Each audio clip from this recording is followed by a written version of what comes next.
आज आपको कारनामा बताएंगे एक फेरी वाले प्ले बॉय का, जो यूपी से आकर छत्तीसगढ़ में फेरी का काम करता था और साथ ही अपने जाल में लड़कियों और औरतों को फंसाता था। उसका कारनामा जानकर आप भी हैरान रह जाएंगे, जिस प्रकार से पूरा रायगढ़ पुलिस का महकमा हैरान रह गया। इससे थोड़ा लड़ाई झगड़ा हो गया, फिर दूसरा शादी कर लिया। अब तक कितने शादी किए? तो बताए थे बस 2 शादी करूँ बस। और नहीं, इसके पहले बताया थे कि तुम शादीशुदा हो? नहीं सर, क्यों नहीं बताया? गलती हो गई सर से। तो आप मुसलमान हो तो फिर चापा में मंदिर में कैसे शादी की? और वो लड़की इसके खिलाफ में, अब जब उसे पता चला कि ये दूसरी महिला के साथ शादी करने जा रहा है, तो इसके खिलाफ दुष्कर्म का एक शिकायत लेके आई है। अभी उसे खरसिया थाने में एफआईआर के लिए भेजा जा रहा है। एफआईआर के पश्चात अग्रिम वैधानिक कार्रवाई की जाएगी। अभी और किसी को टारगेट में? नहीं सर, कुछ नहीं, ऐसा कुछ नहीं सर। घर के लोग क्या बोलते हैं? घर के लोग तो उसे पसंद करते हैं, दूसरी वाली को। और पहली वाली को नहीं पसंद करते। अब कैसे करोगे? पहली वाली से बच्चे हैं? नहीं, कुछ नहीं, उसके बच्चे नहीं होते, उसकी दिक्कत है।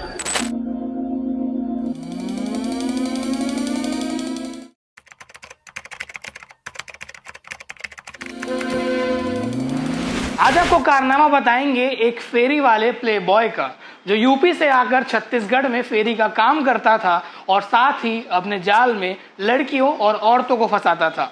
उसका कारनामा जानकर आप भी हैरान रह जाएंगे, जिस प्रकार से पूरा रायगढ़ पुलिस का महकमा हैरान रह गया। दरअसल कुछ दिनों के भीतर एक महिला और एक युवती दोनों एसपी शशि मोहन सिंह के पास पहुंची और उन्होंने अपनी अपनी बात बताई। उन्होंने क्या बताया और क्या खुलासा हुआ, ये जानकर आप हैरान रह जाएंगे। पूरे खबर में अंत तक बने रहिएगा, क्योंकि ये यूपी वाला फेरी वाला सलीम ने सिर्फ 2 महिलाओं से नहीं, कई महिलाओं से इसकी चैटिंग भी मिली है। नमस्कार, मैं लावेश और आप भिलाई टाइम्स देख रहे हैं। मामला रायगढ़ के खरसिया थाना क्षेत्र का है, जहां पर एक महिला एसपी ऑफिस पहुंचती है और ये बताती है कि सलीम नाम का युवक 6 साल से उसका शारीरिक शोषण कर रहा है और शादी का झांसा दे रहा है, पर अब तक शादी नहीं किया है।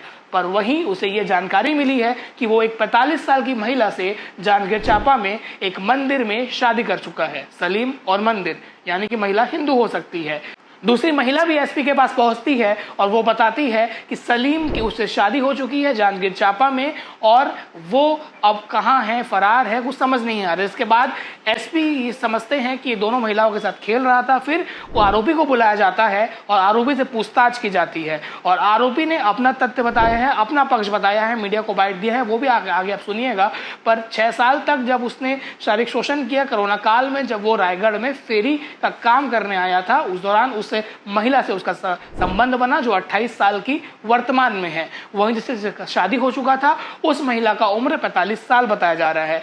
आरोपी ने कुछ बताया है। उसने ये कहा है कि एक जो महिला है वो मां नहीं बन सकती थी, इसलिए उसके साथ मैं नहीं रह रहा था, और घर वाले भी दूसरी महिला को पसंद करते हैं। वहीं एक महिला उसके दिल्ली में उसकी बहन के घर, गाजियाबाद में उसकी बहन के घर भी जा चुकी है। मामला बड़ा पेचीदा है। कुछ लोग इसे लव जिहाद से भी जोड़ रहे थे, और जो इंस्टाग्राम चैट्स या सोशल मीडिया में चैट्स मिले हैं जिसमें वो और महिलाओं से भी बातचीत करता था, पुलिस उसकी भी जांच कर रही है। पुलिस कप्तान आईपीएस शशि मोहन सिंह ने दोनों महिलाओं की फरियाद सुनी और आरोपी को बुलाकर उसके खिलाफ शारीरिक शोषण का मामला दर्ज किया गया है और खरसिया थाना पुलिस को सौंपा जा रहा है। या कहीं ना कहीं पुलिस ने एक साजिदगी दिखाई है, जहां महिलाओं की कई बार सुनी नहीं जाती, पर दोनों महिलाओं का सुना और एक ऐसे आदमी सलीम को गिरफ्तार किया है जो पता नहीं न जाने कितनी महिलाओं से खेल चुका था। आगे आप सुनिए कि इस मामले में आईपीएस शशि मोहन सिंह ने क्या कुछ बताया है और आरोपी ने खुद अपनी बात क्या बताई, क्योंकि महिला से संबंधित मामला है। इसमें महिला का पहचान और नाम नहीं बताया जा सकता है, इसलिए उस चीज का ध्यान रखते हुए सिर्फ थाना क्षेत्र बताया जा रहा है। पर ऐसे लोग से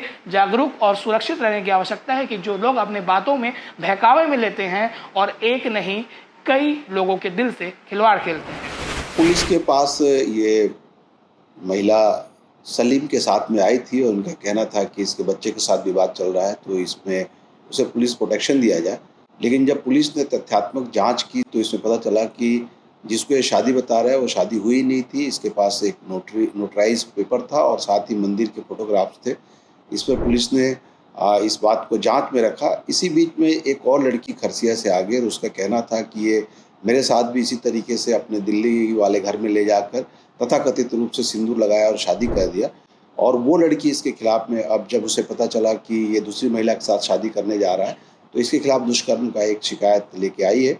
अभी उसे खरसिया थाने में एफआईआर के लिए भेजा जा रहा है। एफआईआर के पश्चात अग्रिम वैधानिक कार्रवाई की जाएगी। अब तक सर कितने लड़कों के साथ इस तरह का मामला? देखिए, अभी तो 2 लड़कियां हमारे सामने हैं, लेकिन इसके सोशल मीडिया अकाउंट से दिख रहा है कि ये बहुत सारी लड़कियों को मैसेजेस कर रहा है।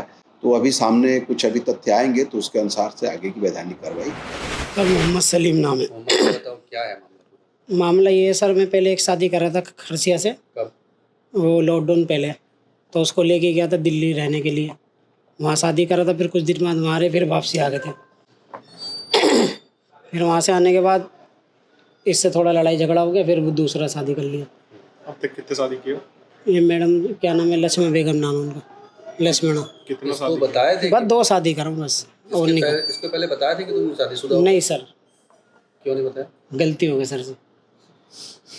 तो आप मुसलमान हो तो फिर चापा में मंदिर में कैसे शादी की? अरे वो मैडम लेके गई थी सर। कौन? जी। कितने साल से चल रहा था तुम्हारा, तुम ये जो चल रहा है? हमारा 2 महीने चल रहा सर। सोशल मैं मीडिया- सामान बेचने गया, सामान बेचता हूँ ना, तो सामान बेचते बेचते उनकी दुकान पे चला गया था, तो दोस्ती हो गई थी। तो ये और भी लड़कियों को तुम मैसेज भेजते थे? नहीं सर, मैं नहीं भेजा। बहुत सारे हिंदू लड़कों को मैसेज कर रहे थे। नहीं सर, मैं नहीं भेजा हूँ सर। कौन भेजा? सोशल मीडिया से वो दोस्त भेजा था सर, तुम्हारे दोस्त रहता था तुम्हारे ना। कैसे पूरा दोस्त भेजेगा? नहीं, वो चलाता है ना। तुम्हारी आईडी चलाता है? जी। दोस्त का नाम क्या है? रिजवान, कहाँ रहता है वो? यूपी मेरठ। तुम कहाँ के रहने वाले हो? मैं गाजियाबाद यूपी। वो और यही तुम अभी कहाँ खरसिया में रहते हो? जी, पठानपारा में। ये जो खर्च है तुम्हारे आईडी को वही चलाता है तुम्हारा दोस्त रिजवान? नहीं मतलब मेरा फ़ोन कभी कभी यूज करता था सर वो। मतलब तुम ही मैसेज करना। अब दोनों में से किसके साथ रहना चाहते हो तुम? जी, दोनों में से किसको रखना चाहते हो? इनके साथ रहना चाहूँगा। पुरानी वाली को? तुम तलाक नहीं दिए पुराने वाले को, तुम्हारा शादी भी नहीं हुआ अभी तक। जी, तुम तो एफिडेविट भी गलत दिए थे। क्यों दिए थे गलत? गलती हो गई सर जी। क्या मनसा था कहीं शादी करने का, क्या सोचे थे? मैं ऐसा था सर, मैं तो उसके साथ ही था, मतलब पहले वाली के साथ खुश था। फिर मैं ऐसा था, इनके बच्चे ने परेशान करते थे, तो मजबूरी में मेरे से फिर बातचीत हो गई, दोस्ती यारी हो गई। इसमें कहने लगी आप, मैं आपसे शादी करना चाहती हूँ, आपको दोस्त बनाना चाहती हूँ। ये महिला पैसा वैसा लेकर आई थी? नहीं, कुछ नहीं लेके आई सर। तुम दिए कुछ? नहीं सर। नहीं, ऐसा खरसिया आरोप वाली लगा जो रहा है- महिला है वो पहले से शादीशुदा है। नहीं सर, वो तो कवारी थी, ये वो शादीशुदा आरोप लगा रही है कि आप उसका गाड़ी और पैसा भी। नहीं, गाड़ी तो मेरा है सर, स्कूटी मेरे नाम है। वो तो वैसे ही मेरे पे मान। आपको दी थी? नहीं, 15,000 वो ऐसा था, वो सब हम भागे थे ना यहाँ से, लेके गया था। जब वो लेके आई थी अपने घर से 15,000 रुपये।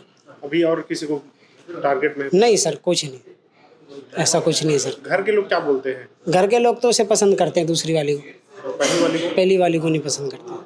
तो अब कैसे करोगे? पहली वाली से बच्चे हैं? नहीं, कुछ नहीं, उसके बच्चे नहीं होते हैं, उसकी दिक्कत है।